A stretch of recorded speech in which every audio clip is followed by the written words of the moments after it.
If you don't pay for this surgery, her blood is on your hands, my father screamed, his face red with rage. My sister sat beside him weeping, desperately begging for $50,000, just so she could secretly buy a luxury sports car. Have you ever been pushed to the absolute edge by the family who is supposed to love you unconditionally? Share your own experiences with me in the comments below, and please subscribe to hear mine. Let me take you back to exactly how this entire nightmare began, to the ultimatum that changed everything. I stared across the mahogany dining table, my stomach tightening into a familiar, uncomfortable knot. My younger sister, Chloe, sat opposite me, her face buried in her hands, her shoulders trembling with practiced, rhythmic sobs. Dad stood behind her, his hand resting protectively on her shoulder, his eyes glaring at me with an expectation I had grown to deeply resent.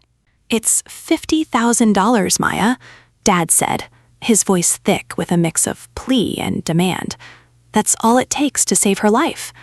I looked at Chloe, the golden child, the one who could do no wrong, who always had a sudden, dramatic crisis right when my marketing firm had a milestone, or I finally found a moment of peace. This time, it was a mysterious, rapid-onset heart condition. The doctors, they claimed, needed the cash up front for a highly specialized, out-of-network procedure. "Dad, $50,000 is a massive amount of liquid cash," I said, trying to keep my voice steady despite my racing pulse. "I need to see the medical records, talk to her cardiologist. I can't just transfer that kind of money without understanding what's happening." "Chili?" gasped, looking up with wide, tear-filled eyes. "You don't believe me? Maya, I'm dying. My chest hurts every single day, and you want to do paperwork?" "It's not about not believing you, Chloe. It's about being responsible," I replied, feeling the familiar role of the cold, heartless older sister being thrust upon me once again. Dad slammed his hand on the table, rattling the coffee cups. "Responsible? Your sister's life is hanging by a thread. You have the money, Maya. Why are you being so selfish when your own flesh and blood is in agony?" The silence in the dining room was deafening, broken only by Chloe's soft, pathetic sniffles. Dad's face was flushed red, his jaw set in a rigid line of pure disappointment. It was the exact look that had controlled me my entire life, the look that made me feel like I was perpetually failing him. "If you don't pay for this surgery, Maya," Dad hissed, his voice dropping to a terrifyingly quiet register, "her blood is on your hands. I will never forgive you, and you will have to live with that guilt for the rest of your miserable life."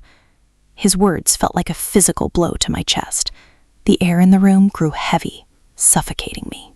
I looked down at my hands, trembling slightly against the polished wood of the table. A part of me, the scared little girl who just wanted her father's approval, screamed at me to pull out my checkbook. $50,000 would deplete my hard-earned emergency savings and stall my company's expansion, but it would buy peace. It would buy my family's conditional love for another few months. "Please, Maya," Chloe whispered, reaching across the table to gently touch my arm. Her skin was warm, her grip surprisingly strong for someone supposedly on death's door. "I'm so scared. I just want to live." I pulled my arm back slowly. The guilt was a heavy, suffocating blanket, but beneath it, a tiny, stubborn spark of logic refused to be extinguished. Why was she refusing to show me the hospital bills? "I'll think about it," I managed to say, my voice barely a whisper. "Give me 24 hours to move some funds around." Dad exhaled sharply. "Make sure you do the right thing, Maya." I didn't sleep at all that night. I sat on my living room sofa, wrapped in a fleece blanket, staring blankly at the glowing screen of my laptop. I had promised them an answer by the evening, but that tiny spark of doubt from the dining room had grown into a roaring, undeniable fire. It started with a simple discrepancy. During her tearful plea, Chloe had mentioned the specialist was flying in from Switzerland, But earlier that week, over a casual phone call, she had complained about the snobby Boston doctors handling her case. Chloe was a brilliant emotional manipulator, but she was notoriously terrible at keeping her lies straight. I decided to do a little digging. I knew Chloe's main social media accounts were heavily curated, mostly selfies of her looking tragically pale, accompanied by vague, poetic captions about enduring pain. But Chloe was also incredibly vain, and vanity always leaves a digital footprint. I remembered a passing comment from her best friend months ago about a private, close friends-only account where Chloe posted her actual daily life. It took me 3 hours of intense sleuthing, cross-referencing usernames and utilizing a burner account, but I finally found it. The handle was obscure, but the profile picture, a limited edition designer handbag I had bought her for Christmas, confirmed it was her. My heart pounded against my ribs as I scrolled through the grid. There was no hospital bed, no IV drips, no pale, tragic selfies. Instead, I was staring at a vibrant, entirely healthy young woman. The most recent post, uploaded just 2 days ago when she was supposedly bedridden, showed her leaning against a gleaming cherry red sports car. The caption made my blood run cold. "Putting the down payment on this baby tomorrow. #blessed." I sat motionless as the cherry red sports car glared back at me from the laptop screen. A cold, sharp clarity washed over me, instantly burning away the suffocating guilt from the hours before. The caption, the date, the location tag, it was all indisputable. There was no Swiss specialist. There was no failing heart. There was only a spoiled, manipulative younger sister and a father who blindly enabled her every whim. My hand stopped trembling. I didn't cry. Instead, I felt a deep, profound sense of betrayal settling into my bones. For years, I had been the sensible one, the reliable ATM, the emotional shock absorber for this family. I had sacrificed my own peace to keep theirs intact. But this? Extorting $50,000 under the guise of a terminal illness? It was a new, devastating low. I connected my laptop to the wireless printer. One by one, I took screenshots of her secret profile, the glossy photo of the car, the comments where she bragged to her friends about finessing the funds, the selfies of her drinking margaritas on a sunny patio while supposedly admitted to the emergency room.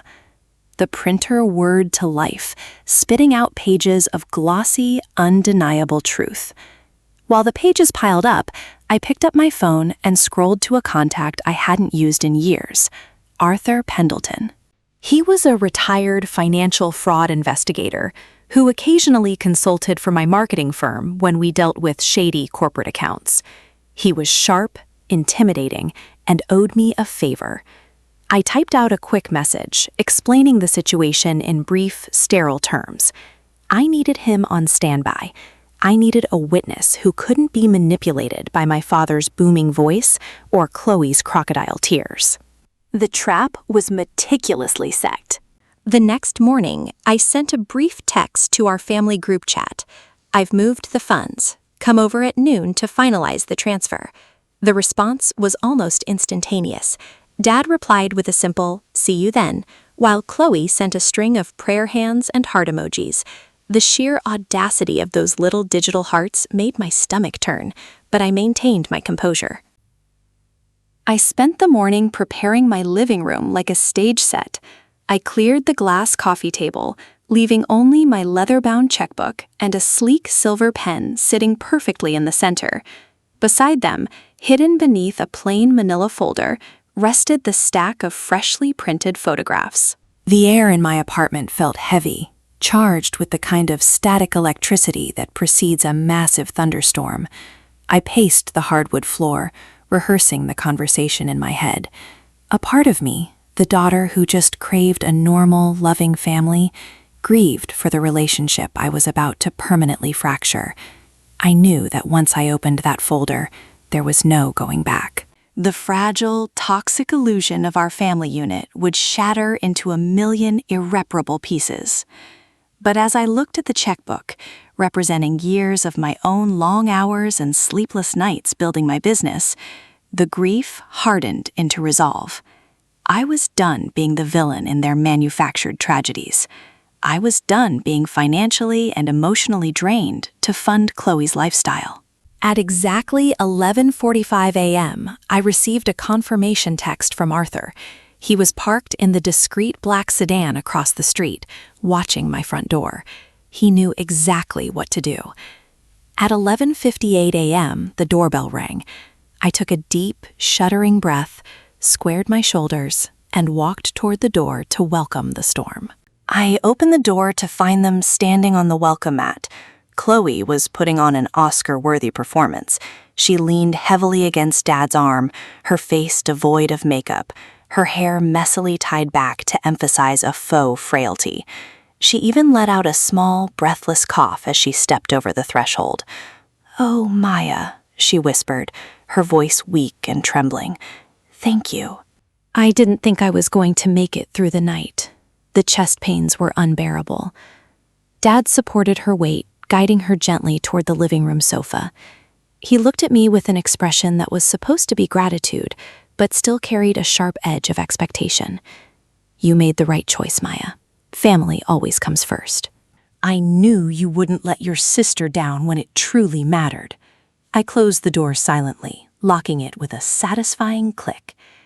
"Have a seat," I said, my voice deliberately neutral, devoid of any warmth or sympathy. Chloe sank into the plush cushions with a dramatic sigh, clutching her chest. Dad stood beside her, his eyes immediately locking onto the leather checkbook resting on the glass table. The greed in his posture was suddenly so obvious to me now. It was a miracle I hadn't recognized it years ago. I took the armchair opposite them, crossing my legs carefully. I didn't reach for the pen. I just sat there studying them both, letting the silence stretch out until it became uncomfortable. The grandfather clock in the hallway ticked rhythmically. "Well?" Dad finally broke the silence, his tone shifting back to demanding. "Let's get this over with. The hospital needs the wire confirmation by 2 o'clock. "Before I sign anything," I said slowly, resting my hand on top of the manila folder, "we need to talk about Chloe's specific medical needs." Dad scoffed, crossing his arms tightly over his chest. "Specific medical needs? Maya, we've been over this. It's a highly specialized aortic valve procedure. The details are far too complex for you to understand, and frankly, we don't have the time for an anatomy lesson." Chloe leaned forward, letting out a pathetic, breathy whimper. "Maya, please," she cried, tears finally spilling over her carefully applied blush. "I can literally feel my heart struggling to beat. Every second you delay, I'm getting worse. Are you really going to sit there and make me beg for my life?" I looked at her, truly amazed at her dedication to the performance. If I hadn't seen the vibrant, healthy photos of her from just 48 hours ago, I might have actually believed the agonizing pain twisting her delicate features. "I'm not asking for a medical lecture," I replied evenly, keeping my hand planted firmly on the manila folder. "I just want to ensure that my $50,000 is going toward the exact right treatment." Dad's face darkened, the familiar vein pulsing angrily at his temple. He slammed his hand down on the glass table, making the silver pen jump. The sudden, aggressive noise made me flinch internally, but I kept my posture completely rigid. "Enough of these disrespectful games," Dad yelled, his voice echoing off the living room walls. He pointed a shaking, accusatory finger right at my face. "If you don't pay this money right now, Maya, her blood is on your hands. Do you hear me? If your sister dies because you wanted to play accountant, I will never forgive you." There it was, the ultimate guilt trip, the final nail in the coffin. I took a deep breath, feeling incredibly calm. I didn't blink. I didn't cry. The absolute silence in the room stretched out for a long, agonizing moment, as Dad's furious words hung heavily in the air. Then, slowly and methodically, I lifted my hand off the plain manila folder. I opened the flap and pulled out the thick stack of glossy prints I had generated the night before. Without a single word, I slid the stack of photos directly across the smooth glass table. They fanned out perfectly, coming to rest right under Dad's pointing finger and Chloe's trembling hands. Chloe looked down. The fake, pained expression vanished from her face so fast it was almost comical, replaced instantly by a pale, horrifying realization. Her jaw practically unhinged as she stared at the topmost photo. Her, tanned and beaming, leaning against a gleaming cherry-red sports car. "Funny," I said, my voice cutting through the heavy silence like a sharpened blade. Because I saw her life-saving surgery on her secret Instagram. "Enjoy your new sports car." Dad blinked, his brain clearly struggling to process the conflicting information. He looked from me to the checkbook and finally down to the glossy pictures. He picked one up. It was a screenshot of her close friend's story, complete with the caption bragging about finessing the down payment tomorrow. "What is this?" Dad muttered, his voice losing all its booming authority. He flipped to the next photo, Chloe playfully sipping margaritas on a sunny patio. "Chloe? What are these pictures?" "Dad, I can explain," Chloe stammered, shrinking back into the sofa cushions. The sickly, dying girl routine was entirely gone, replaced by the frantic, panicked energy of a cornered animal. "It's not what it looks like." "It is exactly what it looks like," I interrupted, standing up from my armchair. The physical act of towering over them felt incredibly liberating. "You tried to extort $50,000 from me. You used my love, my sense of obligation, and the threat of a dead sister to rob me blind." "Maya, let's just calm down," Dad said, his hands shaking slightly as he dropped the photographs back onto the table. "I didn't know about a car. I swear to you, she told me she was sick. We can work this out internally, as a family." "We are not a family," I stated coldly, my voice steady and unwavering. "A family doesn't do this. A family doesn't manipulate, guilt trip, and steal from their own." I raised my arm and pointed directly toward the front door. "The fraud detective is waiting outside." Dad's head snapped up, his eyes widening in absolute horror. "A detective? Maya, what are you talking about?" "Arthur Pendleton, private investigator specializing in financial fraud," I clarified, my tone strictly business. "He's been sitting in the black sedan across the street for the last half hour, documenting your arrival. He has copies of the text messages, the fake medical claims you sent, and all the digital evidence of Chloe's little scheme." When Dad quickly stood up and looked out the front window, he froze. Through the sheer curtains, he could clearly see Arthur leaning against his car, a professional camera resting casually against his chest. Dad's shoulders slumped, all the fight draining out of him in a single instant. He turned back to me, looking older and smaller than I had ever seen him. The terrifying patriarch was gone, replaced by a man caught completely in a humiliating lie. Dad slowly turned away from the window, the color completely drained from his face. He looked at Chloe, who was now weeping genuinely, her face buried in her hands. There was no theatrical gasping this time, just the ugly, raw sound of a young woman whose elaborate fantasy had finally collapsed. "Chloe," Dad said, his voice cracking, "tell me you didn't do this." "Tell me this is some kind of misunderstanding." Chloe just shook her head, unable to meet his eyes. I wanted the car, Dad," she sobbed into her palms. "Everyone in my friend group has one. I felt so left out, and Maya has so much money. I didn't think it would be a big deal. I thought she would just pay it and never ask questions." I let out a harsh, humorless laugh. "You didn't think faking a terminal illness would be a big deal? You watched Dad scream at me, telling me your blood would be on my hands. You let him tear me down just so you could finance a luxury vehicle." Dad looked physically ill. He stumbled backward, heavily sinking into the armchair I had just vacated.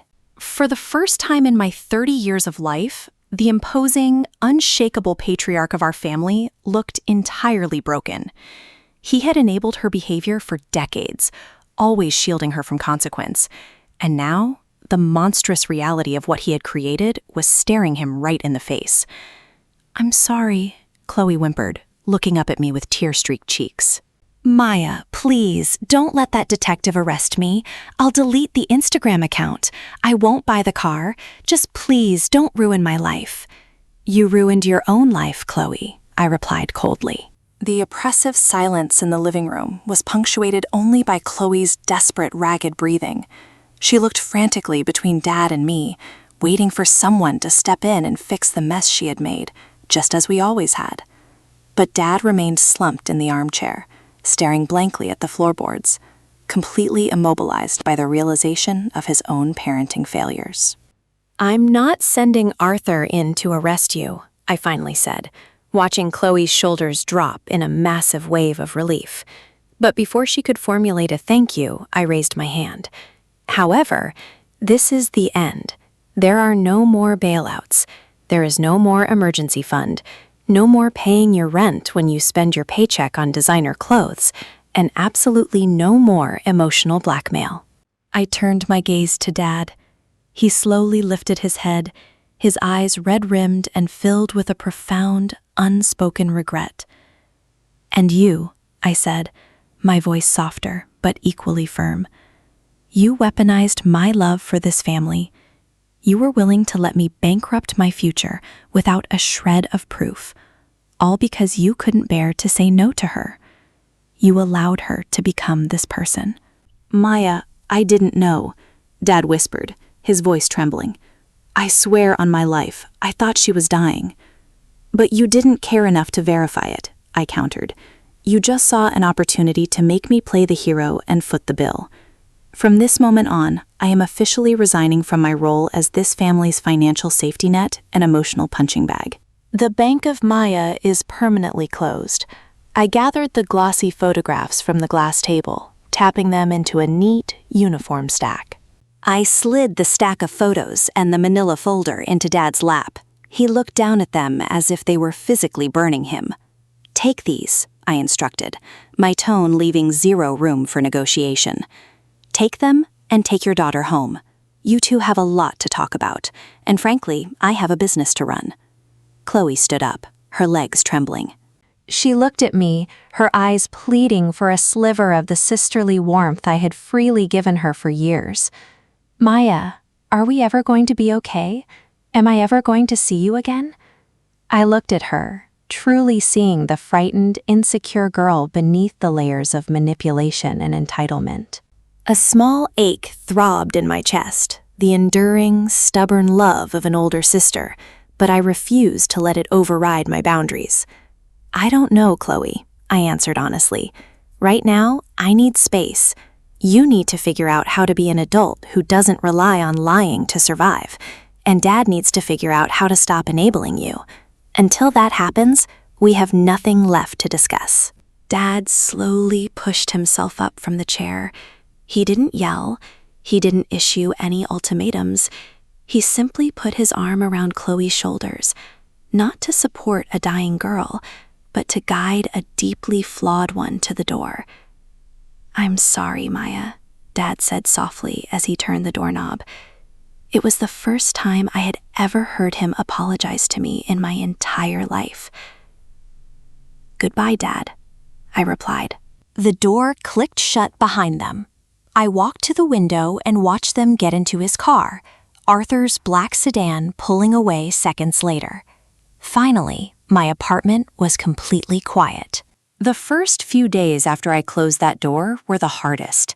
I had anticipated feeling a sudden, triumphant rush of freedom, but reality rarely mimics the movies. Instead, I was met with a profound, heavy silence.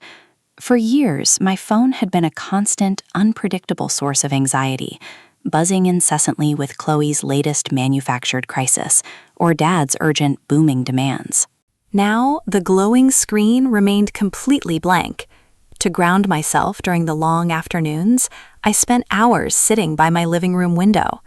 A heavy, unseasonable storm had rolled into the city, casting a gray, melancholic light over my apartment. I watched the steady rhythm of the rain hitting the glass, focusing intensely on the intricate water ripples cascading down the pane in endless loops. The continuous, atmospheric sound of the downpour was strangely soothing, like a natural, calming white noise that slowly drowned out the intrusive, guilty thoughts whispering in the back of my mind. Every time I felt the overwhelming urge to pick up my phone and check on them, I forced myself to look at the empty space on the glass coffee table where my checkbook had been. I reminded myself of the cherry red sports car and the cruel, calculated lie. It wasn't my job to fix their broken dynamic anymore. I started cooking actual meals for myself instead of eating cold takeout over my laptop keyboard. I slept entirely through the night without jolting awake in a cold sweat, expecting a midnight emergency call. Slowly, the crushing, invisible weight I had carried on my shoulders since childhood began to lift. The quiet, which had initially felt isolating, gradually transformed into a sanctuary. I was finally alone, but I was safe. With the emotional drain of my family officially cut off, I poured all my renewed energy and focus into my marketing firm. Without the looming threat of needing to suddenly liquidate my emergency funds to bail Chloe out of her fabricated disasters, I could finally take the financial risks necessary to expand my business. I confidently approved the lease on a new, much larger office space downtown, a major move I had been delaying for 6 months out of pure financial paranoia. I hired 2 new junior executives, seamlessly delegating the smaller accounts so I could focus entirely on securing the high-level corporate clients I actually enjoyed working with. My productivity skyrocketed almost overnight. It was as if my brain had suddenly freed up gigabytes of processing power that had previously been devoted exclusively to managing Dad's volatile temper and Chloe's endless theatrics. The people around me noticed the positive shift immediately. My lead graphic designer, Sarah, commented during a morning staff meeting that I looked entirely different, lighter, less tense, and more present. I didn't burden her with the complicated, messy details of my family fallout. I simply smiled politely and told her I had finally learned how to prioritize my own peace of mind. Still, the strict estrangement wasn't without its painful moments. When a major holiday passed, a day we usually spent making a massive, exhausting fuss over Dad to keep the peace, the absence of our forced tradition stung sharply. I walked past a local bakery displaying intricate fruit tarts, Dad's absolute favorite dessert, and felt a sudden, sharp ache in my chest. But I kept walking. I allowed myself to feel the grief of the loving family I wished I had, while remaining firmly grounded in the harsh reality. Exactly 1 month after the devastating confrontation in my living room, the absolute silence was finally broken. I was sitting comfortably at my kitchen island, sipping my morning coffee and carefully reviewing a lucrative new client proposal, when my phone vibrated harshly against the marble countertop. I glanced down, casually expecting a routine email notification from my assistant. Instead, the name Chloe flashed across the bright screen.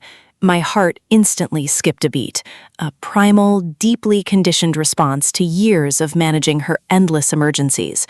My thumb hovered nervously over the glowing green accept button. A tiny, vulnerable part of me was desperate to hear her voice, to know if she was okay, to see if the sheer shock of being caught had finally forced her to grow up. But then I remembered the look of pure, unadulterated entitlement on her face right before the photographs were revealed. I pulled my hand away and let the phone ring out. It went straight to voicemail. 2 minutes later, a lengthy text message chimed in. "Maya, it's me. I know you explicitly said not to contact you, but I didn't know who else to talk to. Dad completely cut off my credit cards. He made me move out of my luxury apartment, and I'm staying in his tiny guest room. He's making me get a job, Maya, an actual entry-level retail job. It's absolutely awful and humiliating. Please, can we just get coffee? I really need my big sister right now." I read the self-centered message 3 times. There was absolutely no apology for the profound trauma she had caused. There was no reflection on the devastating lie she had constructed. She only wanted her old financial safety net back. I closed the message thread and went back to work. I stared at Chloe's text message for a long time, the glowing words burning into my vision. A familiar, conditioned instinct tugged at my heartstrings, the deeply ingrained urge to swoop in, offer my credit card, and fix her discomfort. But as I read the words awful and humiliating in reference to an honest entry-level job, the lingering sympathy evaporated. There was no remorse for the $50,000 she had tried to steal from me. There was no acknowledgement of the horrific emotional distress she had caused by pretending her heart was failing. Her only concern was her own set-in lack of luxury. I realized then that responding with anger would only give her the engagement she desperately craved. Sending a long, moralizing paragraph about responsibility would just invite a defensive argument. Chloe didn't want a sister. She wanted an audience and a benefactor. With a steady, deliberate motion, I tapped the screen and selected Block Caller. The finality of the action sent a sudden, surprising jolt of adrenaline through my system. I did the same on all my social media accounts, cutting off every possible digital avenue she could use to infiltrate my peace. It felt incredibly harsh, like severing a phantom limb that had been causing me chronic pain for decades. But as I set the phone face down on the marble counter, I realized it was the most profound act of self-care I had ever committed. I was no longer an active participant in their endless drama. The boundary line was drawn in thick, permanent ink, and for the first time in my life, I was strictly enforcing it. The months that followed flowed by with a peaceful, uninterrupted rhythm. Without the constant, draining background noise of my family's manufactured crises, my life finally felt like it belonged entirely to me. For years, my existence had felt stuck in a rigid, static frame, trapped by the heavy expectations placed upon me. Now, everything felt dynamic and forward-moving, settling into a beautiful, continuous loop of productivity and genuine rest. My marketing firm was thriving in the new downtown office. We had just secured a major contract with a sustainable fashion brand, and I found myself genuinely excited to wake up and head to work every morning. My evenings were no longer spent anxiously waiting for the other shoe to drop. Instead, I spent my time reading, redecorating my apartment, and building a circle of close, supportive friends who never expected me to finance their lives or solve their emotional problems. Yet, healing wasn't a perfect, linear journey. There were quiet Sunday afternoons when the house felt a little too empty, or moments in the grocery store when I'd see a father playfully teasing his adult daughter in the checkout line. Those moments always brought a sharp, involuntary pang of grief. I was mourning the idealized version of the family I had always worked so hard to maintain, the illusion that my sacrifices would eventually earn me their unconditional love. But the deep, hollow ache was slowly being replaced by a quiet, resilient acceptance. I couldn't change my father's enabling nature, and I couldn't cure my sister's deep-seated selfishness. I could only control my own environment, and the environment I had built was finally entirely safe. Autumn arrived, painting the city in vibrant shades of copper and gold. I had just returned home from a long, satisfying day of client meetings when I noticed the blinking red light on my apartment's old-fashioned landline, a number I kept strictly for building management and emergencies. I pressed play while shrugging off my trench coat, expecting a mundane message about scheduled maintenance or a delayed package. Instead, a heavy, hesitant sigh echoed through the speaker. "Maya, it's Dad." I froze, one arm still trapped in the sleeve of my coat. His voice sounded remarkably different. The booming, authoritative volume that had always dominated our household was entirely gone. In its place was a quiet, raspy tone that sounded incredibly old and deeply tired. "I know you don't want to hear from me, the voicemail continued, his words slow and measured. And I don't blame you. I'm not calling to ask for favors, and I'm not calling to guilt you. Chloe isn't here. It's just me. He paused, and I could hear the faint, distant sound of a clock ticking in his quiet house. "I've been going through some old paperwork," he said softly. "The deed to your late mother's lakeside property. There are some legal transfer documents that need your signature. But honestly, Maya, I just really need to see you. I've made some terrible mistakes. I see that now." If you're willing to spare half an hour, just let me know. If not, I understand. Goodbye, sweetheart. The machine clicked off, leaving the apartment in absolute silence. I stood perfectly still, my heart hammering against my ribs, staring at the blinking red light. I replayed the voicemail 3 times. The sound of Dad's defeated, raspy voice echoed in the quiet of my apartment, tugging at a deeply buried, stubborn thread of filial loyalty. I needed a distraction to process my swirling thoughts before I made a decision. I walked over to my desk and opened my laptop, launching CapCut to finish a late-night project for a client. We were finally transitioning their major winter marketing campaign away from boring, basic static imagery, replacing it entirely with high-quality, dynamic looping video footage. I focused intently on the editing timeline, meticulously adjusting the seamless loops of falling snow and gentle winter winds. The repetitive, rhythmic nature of video editing, trimming the clips until the environment flowed without a single stutter, always helped me organize my chaotic thoughts.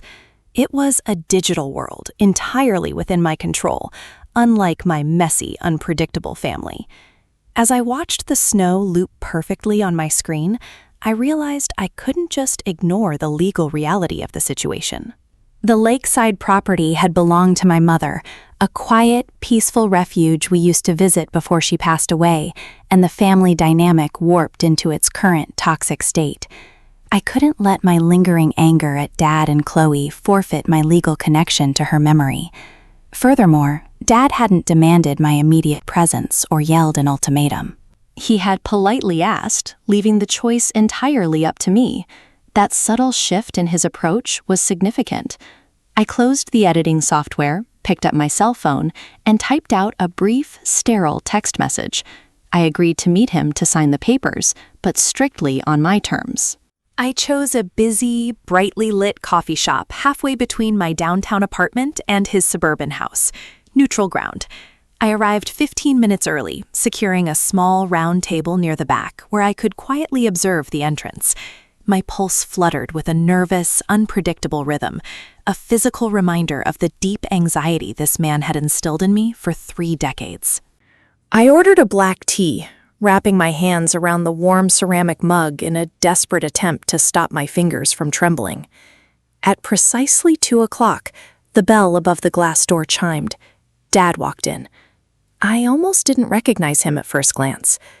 The imposing patriarch who used to comfortably command every room he entered now seemed to physically shrink away from the crowd. He was wearing an old, oversized beige sweater, and the sharp, intimidating posture he had always carried was replaced by a heavy, slumping slouch. His hair seemed noticeably thinner and much grayer than it had been just 6 months ago during the confrontation in my living room. He spotted me in the back corner and offered a tight, incredibly nervous smile. As he slowly walked toward my table, I felt a strange, conflicting wave of emotions. A deeply ingrained part of me wanted to stand up and hug him, to comfort the exhausted, aging man approaching me. But the self-protective walls I had meticulously built over the last half year held firm. I remained seated, my expression strictly neutral and guarded. He pulled out the iron chair opposite me and sat down slowly, resting a battered leather briefcase on the floorboards. "Thank you, Maya," he said softly, his eyes darting down, unable to hold my gaze. "Thank you for coming." He unlatched the leather briefcase with slightly shaking hands, pulling out a thick, bound stack of legal documents. He slid them slowly across the table toward me, alongside a sleek black pen. It was a haunting, deeply ironic mirror image of how I had slid the damning photographs of Chloe's sports car across the glass table months ago. I didn't reach for the pen immediately. I opened the file and began reading the dense legal jargon, taking my time, refusing to be rushed or pressured into signing blindly. "It's just the standard transfer paperwork," Dad murmured, watching me carefully. "Making you the sole owner of the lakeside cabin. It's what your mother always wanted. I should have done this years ago, instead of holding on to it for leverage." I kept my eyes glued to the paper. "How is Chloe?" I asked, my tone perfectly flat, betraying absolutely zero emotion. Dad sighed heavily, a sound that carried the immense weight of profound exhaustion. "She quit the retail job after 3 weeks, claimed the manager was out to get her. She's back to staying in her old room all day, just scrolling on her phone." "I haven't given her a single dime, Maya. It's been terrible at the house, the constant screaming and the throwing tantrums, but I haven't caved." He finally looked up, his red-rimmed eyes meeting mine. "I've been going to therapy, sweetheart, twice a week. I'm trying to understand why I let things get so entirely out of control, why I enabled her to hurt you, and why I participated in it." I stopped reading and looked at him. The admission was stunning. "I'm sorry, Maya," he whispered, his voice cracking. "I failed you. Completely and utterly." I stared at him, the weight of his apology settling heavily in the space between us. For my entire life, I had craved those exact words. I had imagined the scenario countless times, believing that a genuine apology from my father would act as a magical eraser, instantly wiping away decades of emotional neglect and financial manipulation. But sitting here now, watching the exhausted man across the small cafe table, I realized there was no magic fix. The deep scars he and Chloe had left on my heart didn't vanish just because he finally acknowledged them. "I appreciate you saying that, Dad," I replied, my voice steady but lacking the warm, immediate forgiveness he was likely hoping for. "And I'm glad you're seeking professional help." "Truly, I am. It's a necessary first step." I picked up the sleek black pen and turned to the signature line on the property transfer documents. The lakeside cabin, my mother's cherished sanctuary, was finally legally separated from the toxic entanglement of our family disputes. I signed my name with careful, deliberate strokes, feeling a profound sense of closure with each letter. I pushed the signed documents back across the table. Dad placed his hand briefly over mine, his touch tentative and trembling.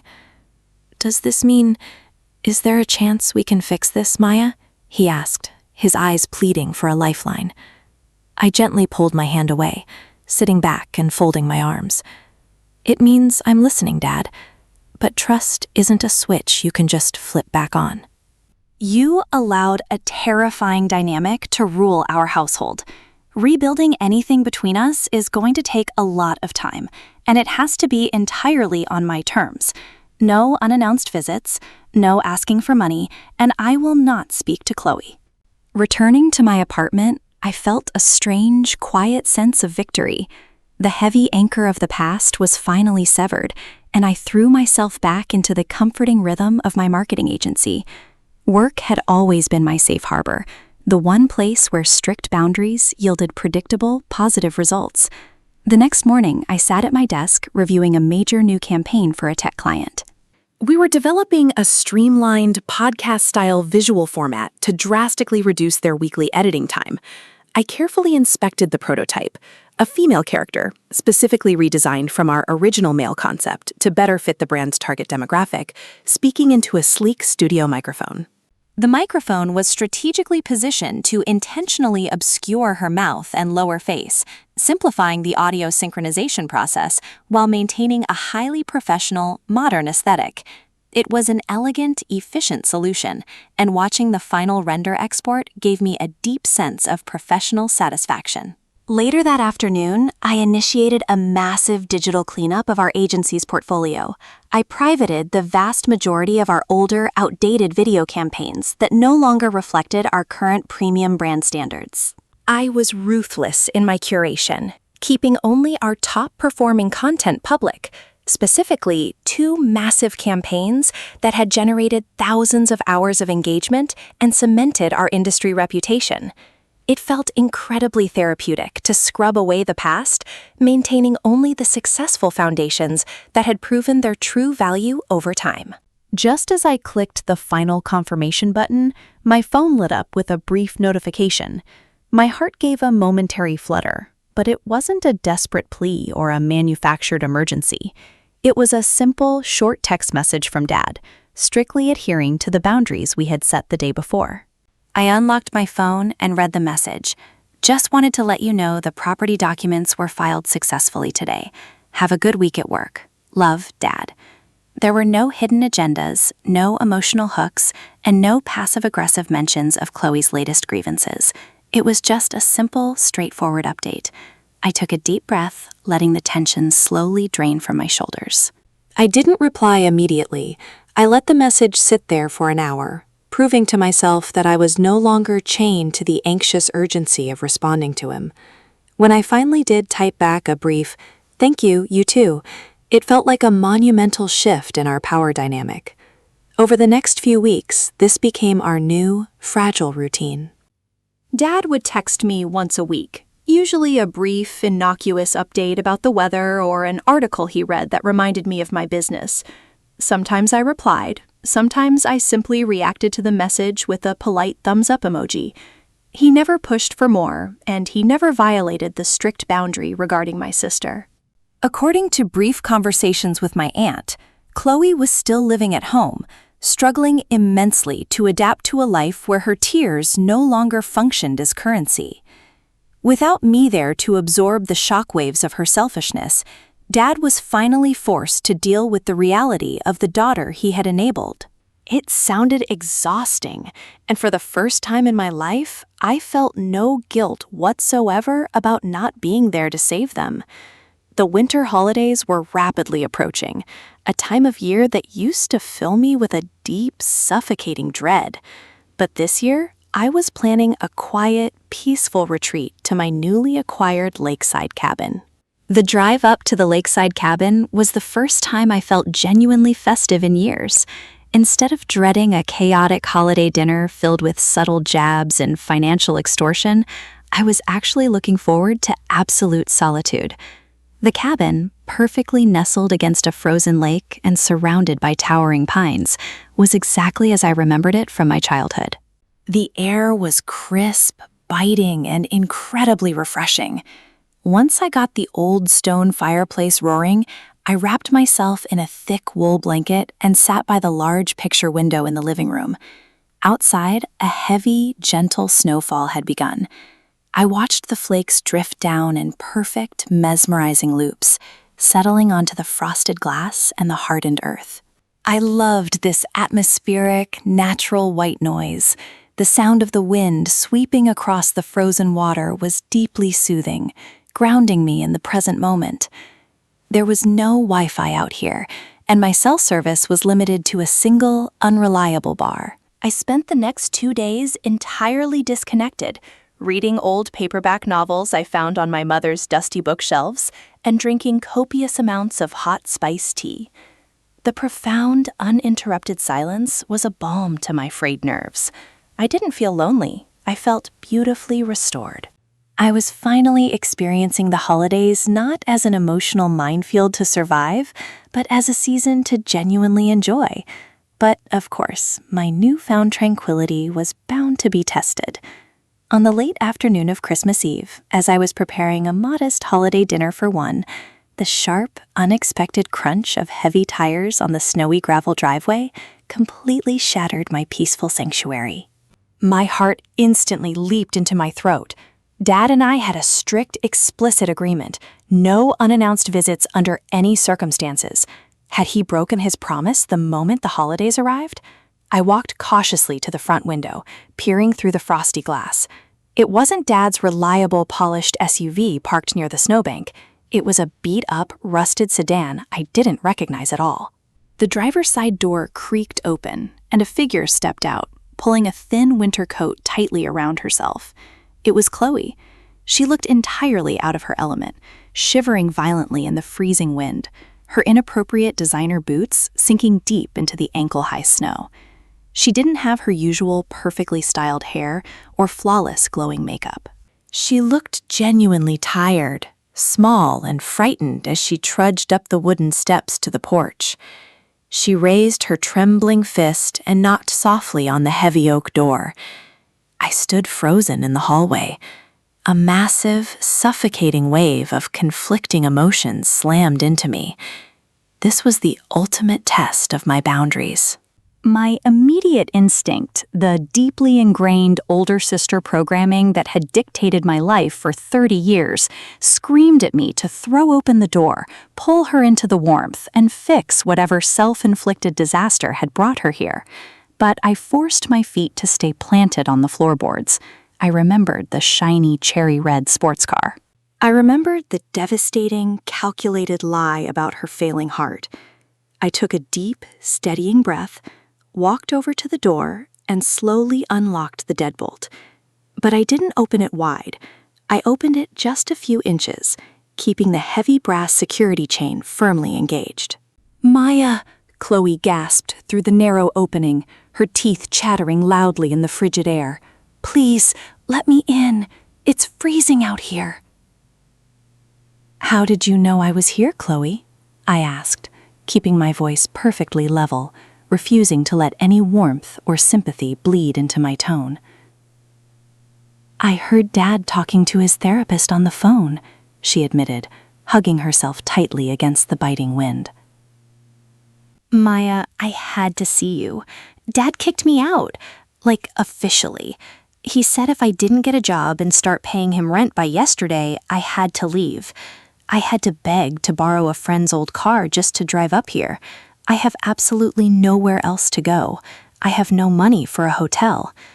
The familiar, exhausting script was playing out right before my eyes. The sudden crisis, the complete lack of funds, the desperate plea for my sanctuary. But this time, I wasn't a captive, gullible audience. "I'm sorry you're in this situation, Chloe," I said honestly, looking at her shivering frame. "But you cannot stay here." Her eyes widened in genuine, unadulterated shock. "Are you serious? It's Christmas Eve. You're going to let your own sister freeze in a car? You have a friend who lent you a car. You can stay on their couch, or you can drive to a local shelter," I replied, my voice remaining ironclad, despite the painful ache throbbing in my chest. "I told you months ago, I am no longer your safety net. You faked a terminal illness to extort me. You don't get to bypass that consequence just because it's a holiday and you're cold. This is my home, and I am not letting your chaos back inside." I looked her dead in the eye, watching the exact moment she realized her tears held absolutely zero power over me anymore. Chloe's face twisted from a mask of shivering desperation into one of pure, unrestrained anger. "You are so unbelievably selfish!" she screamed, the sound sharp, ugly, and jarring against the quiet, snowy backdrop of the woods. "You have all this money, this entire cabin to yourself, and you're leaving me out in the cold. You're a monster, Maya." I didn't flinch. 6 months ago, those exact words would have pierced straight through my heart, sending me into an immediate, dizzying spiral of guilt and panicked compliance. But now, standing securely behind the heavy oak door, I saw her loud outburst for exactly what it was, the final, flailing tactic of a manipulator who had completely run out of ammunition. "I'm not the one who lied about dying to buy a sports car," I replied softly, my voice completely devoid of anger or malice. "Goodbye, Chloe. Please drive safely." I firmly closed the door, listening to the satisfying, heavy metallic slide of the deadbolt locking into place. I stood in the small, shadowy entryway, my back pressed against the solid wood, listening as she continued to yell muffled insults from the porch. After a few tense minutes, the yelling finally stopped. I heard the heavy, reluctant crunch of her boots retreating down the snowy wooden steps. Moments later, the rusty sedan's engine sputtered to life, and the sound of tires reversing down the gravel driveway slowly faded into the howling winter wind. I didn't collapse. I didn't break down into tears. Instead, a profound, undeniable sense of peace washed over my entire body. The ultimate test had come to my doorstep, and my boundaries had held firm. I walked back into the living room, poured myself a fresh mug of hot spiced tea, added another thick log to the roaring fireplace, and sat back down by the frosted picture window. The mesmerizing loops of falling snow outside felt like a quiet celebration of my newly defended freedom. I was finally entirely safe. The harsh winter eventually thawed, making way for a bright, optimistic spring. My agency continued to experience unprecedented growth, finally unburdened by the constant, unpredictable financial drain of my sister's manufactured emergencies. I poured my sharpest focus into our digital presence, successfully finalizing the massive channel cleanup I had started months prior. The 2 high-quality dynamic video campaigns I had intentionally kept public performed exceptionally well, drawing in a steady stream of highly engaged viewers. On May 6th, I sat at my office desk and watched our agency's main channel officially cross the critical 4,000-hour public watch time threshold. Hitting that exact metric was a massive milestone. It allowed us to formally reapply for the platform's premium monetization program, a crucial step for expanding our independent business revenue. I clicked the reapply button in our studio dashboard with a profound, quiet sense of pride. I had built this success entirely on my own, relying on late nights, hard work, and honest strategy rather than manipulation and deceit. That same afternoon, my phone buzzed with a brief text from Dad. Over the past few months, our relationship had settled into a comfortable, deeply respectful distance. He had honored every single boundary I set. "Just wrapped up my therapy session," the message read. "Thinking of you and hoping your business is thriving. No need to reply. Love you, Maya." It was a simple, undemanding check-in. According to my aunt, Dad had maintained his strict boundaries with Chloe, too. She had finally been forced to move out and get a steady, entry-level job as a receptionist, learning the harsh, necessary lessons of adulthood without a financial safety net to catch her every fall. The toxic cycle of our household was permanently broken. I smiled at the text message, feeling a genuine, uncomplicated warmth, and reacted with a simple heart emoji. I sit by the large glass window of my downtown apartment now, watching the bustling city below settle into the vibrant golden hour of the early evening. The painful, chaotic chapters of my family drama feel like they belong to a completely different lifetime. The terrified, compliant woman who sat at that mahogany dining table, paralyzed by her father's screaming and the threat of being blamed for her sister's fabricated death, no longer exists. I didn't get the perfect, picturesque family resolution. There was no tearful, cinematic reunion with Chloe, where she suddenly apologized for the decades of emotional abuse and financial extortion. We remain estranged, living entirely separate lives. And while Dad and I are slowly, cautiously rebuilding a relationship rooted in mutual respect, it will never be the idealized father-daughter bond I used to desperately crave as a child. But I have learned to make absolute peace with that reality. I learned the hardest way possible that love should never require you to set yourself on fire just to keep someone else warm.